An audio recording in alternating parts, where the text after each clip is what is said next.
Welcome to next exam. आज है 30 अगस्त 2018 और 30 अगस्त 2018 से करंट अफेयर्स के जितने भी इंपॉर्टेंट क्वेश्चन बन सकते हैं सारे हम इस वीडियो में डिस्कस करेंगे। तो आप पूरा वीडियो बहुत ध्यान से देखिए। लास्ट में मैं आपसे एक क्वेश्चन पूछूंगा, उसका आंसर आपको कमेंट बॉक्स में बताना है। आज की इस वीडियो की पीडीएफ फाइल आप इस वीडियो के डिस्क्रिप्शन से डाउनलोड कर सकते हैं। पीडीएफ आप हमारे टेलीग्राम ग्रुप से भी डाउनलोड कर सकते हैं। टेलीग्राम ग्रुप पर आपको सारी पीडीएफ एक साथ मिल जाएंगी।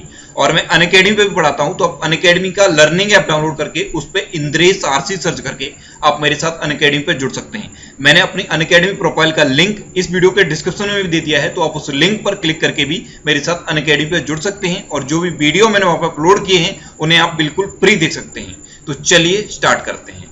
पहला क्वेश्चन है, हाल ही में राष्ट्रीय खेल दिवस कब मनाया गया है? तो अभी हाल ही में राष्ट्रीय खेल दिवस मनाया गया है 29 अगस्त को, यानी कि इस क्वेश्चन का बी ऑप्शन सही है। ये जो राष्ट्रीय खेल दिवस है ये मेजर ध्यानचंद के जन्म दिवस पर मनाया जाता है। मेजर ध्यानचंद यानी कि हॉकी के जादूगर, ये हॉकी के लीजेंड थे। जितने भी ये लीजेंड लोग होते हैं इनके बारे में आपको पता होना चाहिए। जैसे एपीजे अब्दुल कलाम अपने फील्ड में लीजेंड हैं, मेजर ध्यानचंद अपने फील्ड में लीजेंड हैं। ये जो लीजेंड होते हैं इनके बारे में आपको पता होना चाहिए। तो मैं आपको मेजर ध्यानचंद के बारे में थोड़ा सा डिटेल में बता देता हूँ। मेजर ध्यानचंद का जन्म हुआ था 29 अगस्त 1905 में और कहाँ पे हुआ था? उत्तर प्रदेश के इलाहाबाद में हुआ था। इनका नाम रखा गया था ध्यान सिंह। अच्छा, इनका नाम ध्यान सिंह था तो बाद में इनका नाम ध्यानचंद कैसे हो गया ये मैं अभी आपको बताऊंगा। इनकी माता का नाम था सरदा सिंह, इनके पिता का नाम था शमेश्वर सिंह और इनके पिता ब्रिटिश इंडियन आर्मी में जॉब करते थे। किस में करते थे? ब्रिटिश इंडियन आर्मी में। और ये भी 16 वर्ष की उम्र में ब्रिटिश इंडियन आर्मी में भर्ती हो गए थे और आर्मी के लिए ये हॉकी खेलने लगे। इनको हॉकी का इतना ज्यादा क्रेज था कि रात में ये चंद्रमा की रोशनी में यानी कि चांदनी में प्रैक्टिस किया करते थे। क्योंकि ये चांदनी में प्रैक्टिस किया करते थे इसलिए इनका नाम ध्यान सिंह से बदलकर कर दिया गया ध्यानचंद। इन्हें ध्यानचंद कहने लगे। चंद की उपाधि इन्हें दे दी गई क्योंकि ये चंद्रमा की रोशनी में प्रैक्टिस करते थे, इसीलिए इनका नाम ध्यान सिंह से बदलकर क्या हो गया? ध्यानचंद। और इन्होंने अपने पूरे इंटरनेशनल करियर में 1000 गोल किए थे। कितने? 1000 गोल किए थे।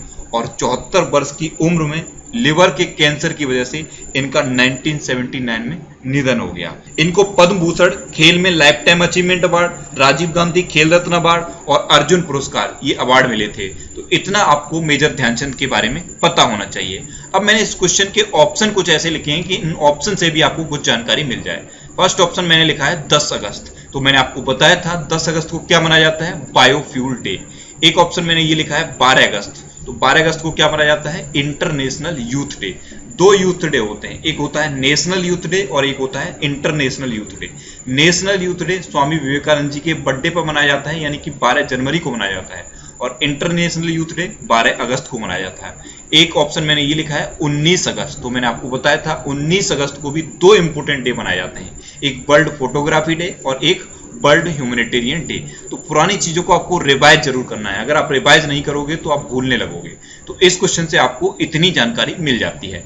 कल के वीडियो का हमने टारगेट रखा था 35,000 लाइक का, आपने वो टारगेट पूरा किया लेकिन टाइम थोड़ा सा ज्यादा लगा। तो आज के इस वीडियो का हम फिर से टारगेट रखते हैं 35,000 लाइक का। अगर ये वीडियो आपको अच्छा लगता है, हेल्पफुल लगता है, तब आप इसे लाइक जरूर किया करो। और लाइक करने के बाद आपके पास जो भी स्टडी रिलेटेड व्हाट्सएप और फेसबुक ग्रुप हैं उनमें आप इस वीडियो को शेयर जरूर कर दिया करो। और मैं आपसे भी बोलता हूं हर दिन मॉर्निंग में उठकर अपने लिए एक टारगेट फिक्स करो, चाहे छोटा सा ही टारगेट फिक्स करो, लेकिन हर दिन मॉर्निंग में उठकर अपने लिए एक टारगेट फिक्स करो और अपना पूरा दिन उस टारगेट को अचीव करने में लगा दो। आपकी लाइफ ऑटोमेटिकली अच्छी हो जाएगी। अगर आपने ये वीडियो देखने की हैबिट बना ली होगी तो मैं आपको डेली मॉर्निंग में याद दिलाता हूं कि आपको टारगेट फिक्स करना है, तो आपको टारगेट फिक्स करने की हैबिट भी बन गई होगी। बस आपको मॉर्निंग में बिस्तर छोड़ने से पहले ये वीडियो देखना है। मैं आपको डेली याद दिलाऊंगा कि आपको टारगेट फिक्स करना है। और अगर ये वीडियो आपको अच्छा लगता है तो आप इसे लाइक और शेयर जरूर किया करो। नेक्स्ट क्वेश्चन है, हाल ही में भारत ने विश्व बैंक के साथ कितने मिलियन डॉलर के ऋण समझौते पर हस्ताक्षर किए हैं? तो अभी हाल ही में भारत ने वर्ल्ड बैंक के साथ 300 मिलियन डॉलर के ऋण समझौते पर हस्ताक्षर किए हैं, यानी कि इस क्वेश्चन का ए ऑप्शन सही है। अब ये 300 मिलियन डॉलर के ऋण समझौते पर हस्ताक्षर तो कर दिए, लेकिन क्यों किए हैं ये भी तो पता होना चाहिए। तो भारत ऊर्जा दक्षता स्केल अप कार्यक्रम के लिए ये ऋण समझौते पर हस्ताक्षर किए हैं इंडिया ने वर्ल्ड बैंक के साथ। अब ये वर्ल्ड बैंक के साथ की हैं, तो वर्ल्ड बैंक के बारे में आपको कई बार बता चुका हूं, आई होप आपको याद हो गया होगा। वर्ल्ड बैंक की स्थापना हुई थी 1945 में। वर्ल्ड बैंक का हेडक्वार्टर है वाशिंगटन डीसी में, और वर्ल्ड बैंक के प्रेजेंट टाइम पे प्रेसिडेंट कौन है? Jim Yong Kim. तो इतना आपको वर्ल्ड बैंक के बारे में याद रखना है। चलते हैं नेक्स्ट क्वेश्चन पे। नेक्स्ट क्वेश्चन है, हाल ही में पहले सार्क कृषि सहकारी फोरम की शुरुआत कहां हुई है?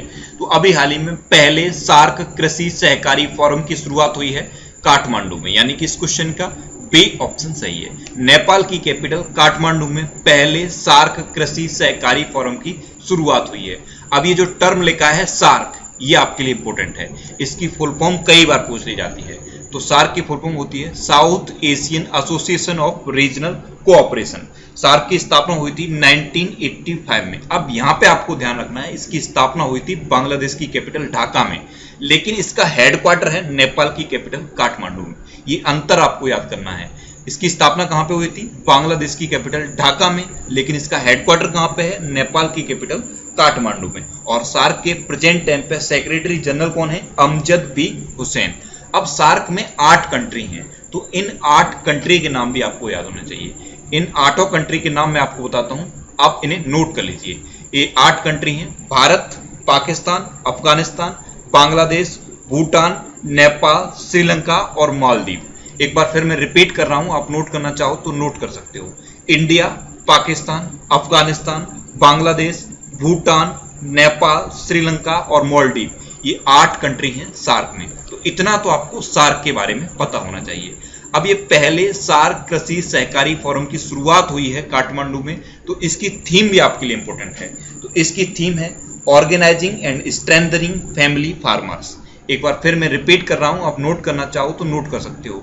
इसकी थीम है organising and strengthening family farmers. Next question है, हाल ही में प्रधानमंत्री को सलाह देने के लिए नई विज्ञान और प्रौद्योगिकी परिषद का गठन किसने किया है? तो अभी हाल ही में प्रधानमंत्री को सलाह देने के लिए नई विज्ञान और प्रौद्योगिकी परिषद का गठन किया है केंद्र सरकार ने, यानी कि इस क्वेश्चन का सी ऑप्शन सही है।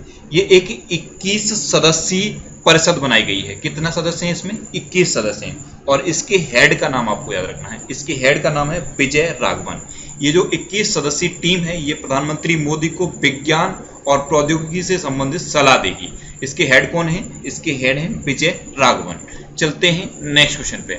नेक्स्ट क्वेश्चन है, हाल ही में राजस्थान ने विश्व बैंक के साथ कितने मिलियन अमेरिकी डॉलर के IBRD रेट समझौते पर हस्ताक्षर किए हैं? तो अभी हाल ही में राजस्थान ने वर्ल्ड बैंक के साथ 250 मिलियन डॉलर के IBRD रेट समझौते पर हस्ताक्षर किए हैं, यानी कि इस क्वेश्चन का सी ऑप्शन सही है। अब ये रेट समझौता क्यों हुआ है? तो राजस्थान में 24/7 इलेक्ट्रिसिटी प्रोवाइड कराने के लिए, पावर फॉर और स्कीम के लिए ये 250 मिलियन डॉलर के अमेरिकी रेट समझौते पर हस्ताक्षर हुए हैं। अब ये जो टर्म है IBRD, इसकी फुल फॉर्म भी कई बार पूछ ली जाती है। तो IBRD की फुल फॉर्म होती है international bank for reconstruction and development. अब ये राजस्थान ने समझौता किया है, तो राजस्थान के बारे में भी मैं आपको कई बार बता चुका हूं और आपको याद भी हो गया होगा, फिर भी आप रिवाइज जरूर करिए। पहले आप मैप में देखिए, ये है राजस्थान। राजस्थान की कैपिटल है जयपुर। राजस्थान की प्रेजेंट टाइम पे चीफ मिनिस्टर हैं वसुंधरा राजे, और राजस्थान के प्रेजेंट टाइम पे गवर्नर हैं कल्याण सिंह। तो इतना आपको राजस्थान के बारे में भी याद रखना है। नेक्स्ट क्वेश्चन है, हाल ही में स्मार्ट इंडिया हैकथॉन 2019 किसने लॉन्च किया है? तो अभी हाल ही में स्मार्ट इंडिया हैकथॉन 2019 लॉन्च किया है हमारे प्रेजेंट टाइम के MHRD मिनिस्टर प्रकाश जावड़ेकर ने, यानी कि इस क्वेश्चन का बी ऑप्शन सही है। ये जो आपको इमेज में दिखाई दे रहे हैं, यही है प्रेजेंट टाइम पे हमारे MHRD मिनिस्टर प्रकाश जावड़ेकर, और इन्होंने ही स्मार्ट इंडिया हैकथॉन 2019 लॉन्च किया है। चलते हैं नेक्स्ट क्वेश्चन पे। नेक्स्ट क्वेश्चन है, हाल ही में नवलेखा प्रोजेक्ट किसने लॉन्च किया है? तो अभी हाल ही में नवलेखा प्रोजेक्ट लॉन्च किया है गूगल ने, यानी कि इस क्वेश्चन का सी ऑप्शन सही है। ये जो लिखा है नवलेखा, इसका मतलब होता है लिखने का नया तरीका। गूगल ने आर्टिफिशियल इंटेलिजेंस पर बेस्ड एक नया प्रोजेक्ट लॉन्च किया है और इसका नाम है नवलेखा।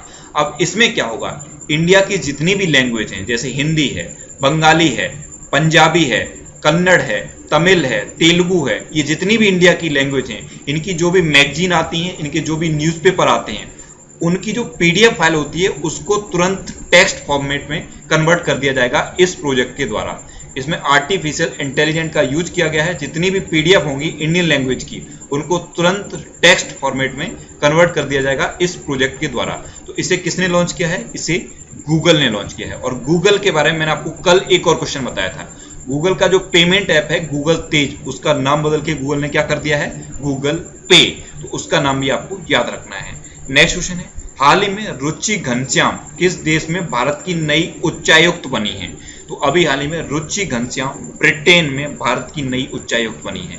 यानी कि इस क्वेश्चन का ए ऑप्शन सही है। ये जो आपको इमेज में दिखाई दे रही है यही है रुचि घनश्याम और ये ब्रिटेन में भारत की नई उच्चायुक्त बन गई है। ब्रिटेन यानी कि यूनाइटेड किंगडम। तो आप मैप में देखिए ये है ब्रिटेन। ब्रिटेन की कैपिटल है लंदन। ब्रिटेन की करेंसी है पौंड स्टर्लिंग और ब्रिटेन की प्रेजेंट टाइम पे प्राइम मिनिस्टर हैं थेरेसा मे। तो इतना आप ब्रिटेन के बारे में भी याद रखिए। चलते हैं नेक्स्ट क्वेश्चन पे। नेक्स्ट क्वेश्चन है, हाल ही में किस राज्य ने मलेरिया मुक्त होने के लिए अमेरिका की एजेंसी मलेरिया नो मोर के साथ समझौता किया है? तो अभी हाल ही में उड़ीसा ने मलेरिया मुक्त होने के लिए अमेरिका की एक एजेंसी है मलेरिया नो मोर, इसके साथ समझौता किया है। यानी कि इस क्वेश्चन का सी ऑप्शन सही है। अब ये समझौता उड़ीसा ने किया है तो आप मैप में एक बार फिर देखिए ये है उड़ीसा। उड़ीसा की कैपिटल है भुवनेश्वर। उड़ीसा के प्रेजेंट टाइम पे चीफ मिनिस्टर है नवीन पटनायक और उड़ीसा के प्रेजेंट टाइम पे गवर्नर कौन है? गणेशी लाल। अच्छा, जब भी उड़ीसा का नाम आता है मैं आपको एक और इंपॉर्टेंट क्वेश्चन बताता हूँ। उड़ीसा में है व्हीलर द्वीप और व्हीलर द्वीप का नाम बदल के क्या किया गया है? व्हीलर द्वीप का नाम बदल के कर दिया गया है एपीजे अब्दुल कलाम द्वीप और यहीं पर अग्नि 5 मिसाइल का सफलतापूर्वक परीक्षण हुआ था। तो इस द्वीप का नाम भी आप याद रखिए। जब भी उड़ीसा का नाम आपके सामने आए तुरंत इसे आप रिवाइज करिए। नेक्स्ट क्वेश्चन है, हाल ही में एशियन गेम्स 2018 में भारतीय पुरुष टेबल टेनिस टीम ने कौन सा पदक जीता है? तो अभी हाल ही में एशियन गेम्स 2018 में भारतीय पुरुष टेबल टेनिस टीम ने कांस्य पदक जीता है यानी कि ब्रॉन्ज मेडल जीता है। तो इस क्वेश्चन का सी ऑप्शन सही है। जो भारतीय पुरुष टेबल टेनिस टीम है ये साउथ कोरिया की टीम के साथ हार गई और इसी वजह से इसने ब्रॉन्ज मेडल जीता है। चलते हैं नेक्स्ट क्वेश्चन पे। नेक्स्ट क्वेश्चन है, हाल ही में किस बैंक ने अपनी ब्रांच के नाम और आईएफएससी कोड बदले हैं? तो अभी हाल ही में एसबीआई ने अपनी ब्रांच के नाम और आईएफएससी कोड बदले हैं। तो इस क्वेश्चन का बी ऑप्शन सही है। एसबीआई में भारतीय महिला बैंक का विलय हुआ है और इसी वजह से एसबीआई ने अपनी ब्रांचों के नाम बदले हैं और आईएफएससी कोड बदले हैं। एसबीआई ने जितने भी नाम बदले हैं सभी के बारे में डाटा अपनी वेबसाइट पर उपलब्ध करा दिया है। तो ये नाम एसबीआई ने बदले हैं तो एसबीआई के बारे में आपको बता देता हूँ। एसबीआई की स्थापना हुई थी 1955 में। एसबीआई का हेडक्वार्टर है मुंबई में और एसबीआई के प्रेजेंट टाइम पे चेयरमैन कौन है? एसबीआई के प्रेजेंट टाइम पे चेयरमैन है रजनीश कुमार।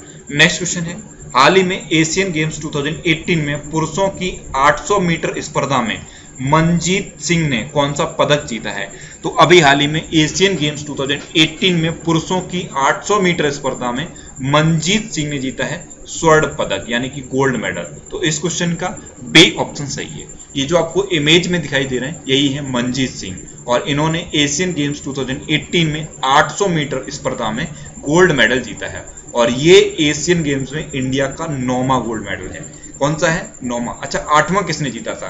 8वां जीता था नीरज चोपड़ा ने। और किस में जीता था? जेवलियन थ्रो में। जेवलियन थ्रो यानी कि भाला फेंक प्रतियोगिता में नीरज चोपड़ा ने 8वां गोल्ड मेडल जीता था इंडिया के लिए और अब ये 9वां गोल्ड मेडल जीता है मनजीत सिंह ने। और एशियन गेम्स के बारे में आपको कई बार बता चुका हूँ। इस बार के एशियन गेम्स कहाँ चल रहे हैं? इंडोनेशिया की कैपिटल जकार्ता और पोलैंड में चल रहे हैं। और ये कौन से नंबर के एशियन गेम्स हैं? तो ये 18वें नंबर के एशियन गेम्स हैं। तो इतना आप एशियन गेम्स 2018 के बारे में याद रखिए। अब लास्ट वीडियो के क्वेश्चन का आंसर। लास्ट वीडियो में मैंने आपसे क्वेश्चन पूछा था कि हाल ही में फीफा अंडर 20 महिला विश्व कप खिताब किसने जीता है? तो ये जीता जापान ने। यानी कि इस क्वेश्चन का बी ऑप्शन सही था और लगभग सभी स्टूडेंट ने इसका आंसर सही दिया है। मोस्टली स्टूडेंट ने इसके बारे में डिटेल में लिखा। मैं आपको एक बार फिर बोलूंगा, क्वेश्चन के बारे में आपको जितना ज्यादा से ज्यादा पता हो आप लिखा करो, क्योंकि जो चीजें आप लिख देते हो फिर उन्हें आप कभी नहीं भूलते। अब आपके लिए आज का क्वेश्चन है, हाल ही में किस पेमेंट ऐप ने अपना नाम बदला है? 4 ऑप्शन दिए गए हैं, इनमें से आपको अपना आंसर बताना है। और इसके अलावा हम हमारे फेसबुक पेज पर प्रीवियस ईयर के क्वेश्चन डेली पोस्ट करते हैं। तो आप फेसबुक पर नेक्स्ट एग्जाम सर्च करके हमारा फेसबुक पेज ज्वाइन कर सकते हैं, क्योंकि प्रीवियस ईयर के क्वेश्चन आपको बहुत हेल्प करते हैं। अगर आपको किसी क्वेश्चन में कोई डाउट होता है या आपको अपने करियर से रिलेटेड भी कोई भी प्रॉब्लम है तो आप इंस्टाग्राम पे इंद्रेश आरसी INDRESHRC इंस्टाग्राम पे इंद्रेश आरसी सर्च करके आप मेरे साथ जुड़ सकते हैं और कोई भी डाउट कोई भी confusion without any hesitation discuss कर सकते हैं। आज की वीडियो का आप टारगेट याद रखना, आज की वीडियो का टारगेट है 35,000 लाइक का। अगर ये वीडियो आपको अच्छा लगा है, हेल्पफुल लगा है, तब आप इसे लाइक जरूर करना और लाइक करने के बाद आपके पास जो भी स्टडी रिलेटेड व्हाट्सएप और फेसबुक ग्रुप में उनमें आप इस वीडियो को शेयर जरूर कर देना। तो ये था आज का हमारा करंट अफेयर्स का वीडियो। आपको ये वीडियो कैसा लगा प्लीज कमेंट बॉक्स में जरूर बताना और अगर अभी तक भी आपने हमारे इस चैनल को सब्सक्राइब नहीं किया है तो इसे आप सब्सक्राइब जरूर कर लीजिए। आपको इस चैनल से निश्चित ही मदद मिलेगी। जब भी आप इसे सब्सक्राइब करेंगे तो बराबर में एक बेल आइकन बन के आएगा, आप उस बेल आइकन पर जरूर क्लिक कर लें जिससे कि आपको डेली मॉर्निंग में करंट अफेयर्स की वीडियो मिलती रहे। Next exam always with you. Thanks for watching.